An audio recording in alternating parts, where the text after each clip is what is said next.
How many lenses do you actually really need for landscape photography? Now, there's the common expression of the Holy Trinity, the three lenses that cover the maximum focal range all the way from wide angle right up to telephoto. But I'm not so sure if that's true, and I honestly believe that you can do pretty much everything that you need to do with just two lenses, with a wide angle zoom and with a telephoto zoom. No mid-range zoom, no repeated focal length with fast primes, or no f2.8 telephoto lens. And in this video, I'd like to talk about why I believe that those two lenses are the two essential lenses for landscape photography, and why I think it's important to travel as light as possible and take as few lenses as possible with you when you go out into the landscape.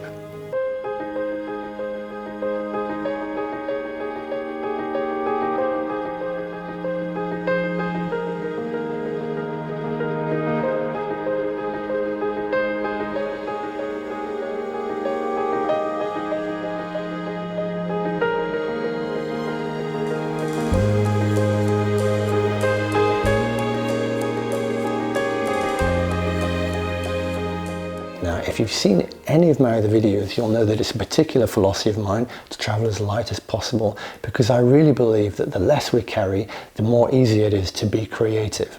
Now, last month I led a workshop in the Dolomites, and we did a lot of hiking. On one day in particular, we covered about 20 kilometers with quite significant altitude gain, with all of our gear on our back, tripods, camera gear, water and stuff like that. And I generally think that the more gear that you've got on your back, the heavier it is, the more you start to ache, the more you start to strain, then the harder it is to climb that next ridge or to scramble over those rocks and get to those places where you're probably going to get the best shot. And I really think that anything that discourages you or demotivates you from moving, from getting to places from where you can get a better shot, is obviously going to be a bad idea and bad for your photography, hence traveling as light as possible. Now, I also believe that arriving to a place out of breath, with your heart pounding, with your back straining, really affects your ability to think calmly when you're on location. And I think that some of the best images, some of our most creative moments, come from a clear head, from a calm state of mind. And being out of breath, being really tired, thumping heart, all of that kind of stuff, I honestly think it restricts our capacity to really let the landscape speak to us. So the less tired we are, the easier it is to get to a place, the much better we feel when we get there, and the much easier it is to create really compelling images. Now, before we continue, I'd just like to say that this video is being sponsored by Squarespace, which I'm really happy about, because I've been using Squarespace for my own website, which is the cornerstone of my photography business, for a couple of years now, and I've been really impressed by how easy it is to build a really great looking website, even for a complete technophobe like me who's got absolutely no coding skills whatsoever. Now, Squarespace are offering a discount for viewers of this video of 10% on your first purchase. So all you need to do is go to www.squarespace.com/Andy Mumford, and I'll put the link in the description below the video. Now just click on that and start playing around with the templates, and you'll be really surprised at how easy it is to create a really great looking portfolio website.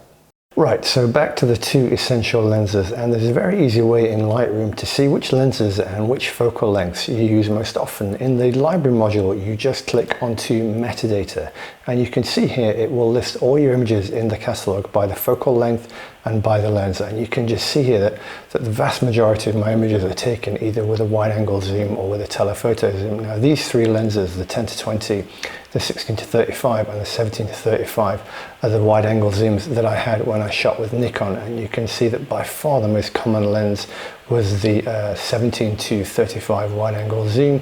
And then when you look at the other lenses that I used in the mid-range, there's nothing really that comes close to that until we get to the telephoto zoom again, the 70-200 that I used, or the 18-400. And then when we get to, since I switched to Fuji, it's even more pronounced. You can see here that the wide angle zoom, the XF 10-24, is by far the most commonly used lens, much more than the 18-55, the mid-range zoom there.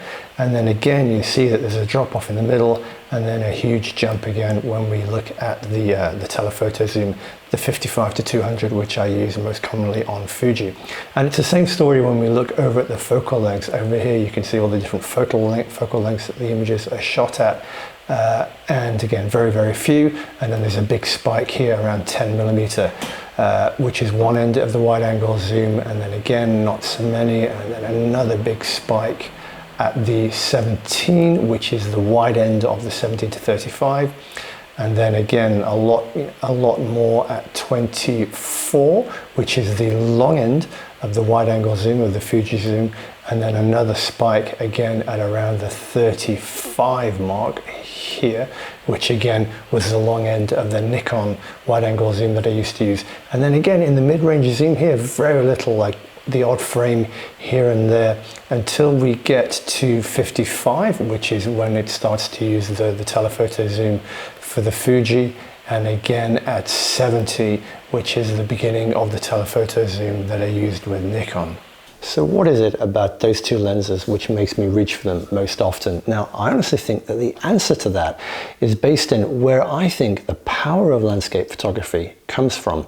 I think that when we're shooting a scene, what we're attempting to do is to try to capture it in such a way that engages whoever sees that image as much as possible.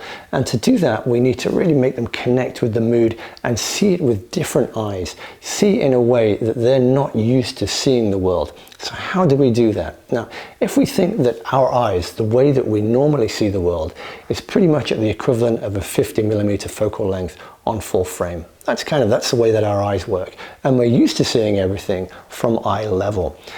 Also, we're inundated with images taken with phones, and phones tend to capture images at around 27 or 28mm on a full frame equivalent. So the way that we're most commonly used to connecting and seeing with the world is with those kind of mid-range focal lengths, with the 50mm of our eyes or with the 27mm of a phone. And I honestly believe that when we can step outside of that, when we can try to show the world in a different way, we automatically take a first step towards engaging the viewer, because we're showing them something that they haven't seen before, or something that they're not used to seeing. And a wide angle lens or a telephoto lens are great for actually doing that. Now, a wide angle lens will give you a very different perspective on the world. It includes everything from the foreground right up in front of the camera all the way through to this huge epic sky.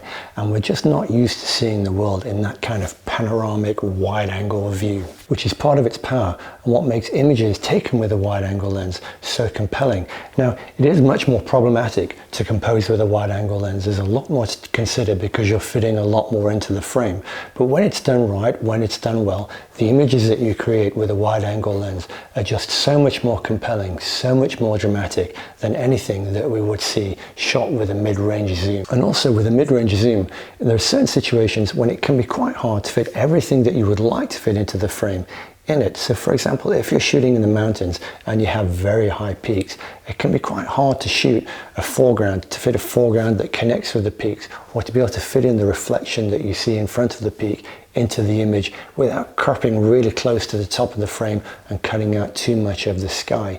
And another thing about wide angle lenses is they give you the capacity to really get in close and low to the foreground. Now, shooting low gives us another perspective on the world that we don't normally see, because we're used to seeing it from eye height, which is anything from 1.2 to about 1.7 meters above the height of the ground. But when we get the camera really low to the ground, less than a meter or a couple of feet off the ground, it changes the way that we see the world. And with a wide angle lens, you can still get an incredible vista and distant mountains or distant views with a foreground that comes right up close to the bottom of the frame, that makes the viewer feel that they can literally step into the frame, step right into the image.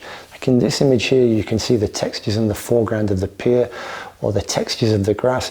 It really gives the image that much more engaging feel. There's so much more going on, and it really pulls the attention and pulls you into this image and into the scene that the photographer is trying to capture. A telephoto lens, however, will give you an altogether different perspective on a scene, different from a wide angle and different from a mid-range zoom. And I made a video about why a telephoto lens should be in your bag when you're shooting landscape photography, which I'll link up here. But if you haven't seen that, I'll just quickly go over some of the characteristics of a telephoto lens which make it one of the two essential lenses for landscape photography. Now, a telephoto lens, in complete contrast to a wide angle lens, will fit only a very small amount of the scene that you have in front of you into the frame. So you're going to be removing so much of the context. You're going to be removing so many elements of the stuff that you can see in front of your eyes.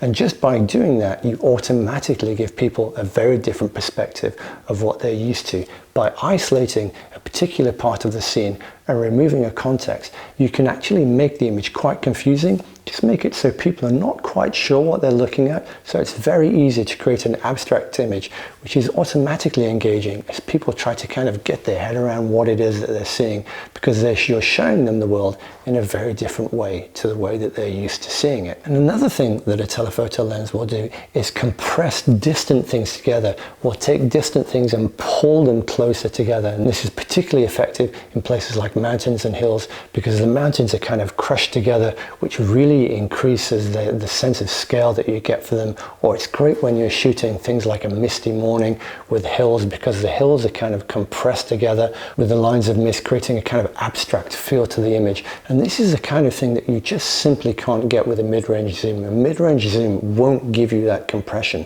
and it also won't cut off enough of the context to be able to give you a really focused composition and a really minimal frame. Now, the reason why I prefer zooms to primes, which would actually be even lighter, is because I really do appreciate the flexibility that a good zoom lens will give you. And if you remember, when we looked in Lightroom at the different focal lengths that I tended to shoot at the most, what I found is that most of my shots were done at one end of the zoom or the other, whether that is a wide angle or a telephoto zoom. I do like that flexibility. I like being able to change a perspective and have a kind of choice at what focal length that I'm shooting at. And another thing that I noticed is that when I was using mid-range zoom, something like a 24-70 or an 18-55 on a crop frame sensor, most of the shots that I was doing with that lens were done at a focal length that was also covered with either the wide angle zoom or the telephoto zoom. So for example, on the 24-70, I tended to shoot it a lot between 24 and 35 focal lengths that were also covered with a 17-35 wide angle zoom that I possessed. Or if on a crop frame sensor, I tended to be shooting a lot at kind of between 18 and 24 focal lengths that were covered on my 10-24 wide angle. And at the other end of the mid-range zoom, I tend to be shooting a lot at 70 millimeters, a focal length that I could also use on my telephoto zoom. Or on the crop frame sensor, I tended to be shooting a lot at 55, which again is the focal length that I could use on my 55-200 telephoto zoom. What I didn't tend to be shooting is doing anything at all between that kind of 35-70 or that 24-55, which again is that mid-range. It's the same focal length that we see the world with our eyes with, and it's the same focal length that we see a lot of phone pictures taken with. So I started to realize that I just didn't need a mid-range zoom, that even when I did use it, it was basically just laziness, and I could be doing the same shot with either a telephoto zoom or a wide angle zoom. Now that's what works for me, and that's how I shoot and how I've always shot since I started landscape photography. But I do know that a lot of people are really attached to their mid-range zooms, to their 24-70 or their 16-55s, and it would be really hard to leave those lenses at home. So what I suggest you do is you go into Lightroom and have a look at the focal lengths you shoot most commonly with, and any lens that doesn't fit into that, try leaving it at home so you only take two lenses with you, whether that's a wide angle zoom or whether it's a mid-range zoom, but just take two lenses with you. And when you go out, if you find yourself in a situation where you need to shoot with the lens that you don't have with you, then just have a think about how you can compensate for that. That might mean walking closer or walking further away. It might mean framing the shot using it in a panorama from multiple different shots. Or it might mean doing the whole thing from a completely different composition and rethinking the way that you do things and trying to do things in a different way. It's not really a bad thing. Anything that encourages us to think a little bit differently has got to be good for creativity. So try going out with just two lenses, because really, what's the worst that could possibly happen? So that's it for this video. I hope it's been useful and I hope it's been interesting. If you've got any questions or any comments, just drop a comment in the box below and I will certainly try to get back to you. Don't forget to check out the Squarespace link. There's a 10% discount on any purchase that you make. And as ever, thanks for watching and take care.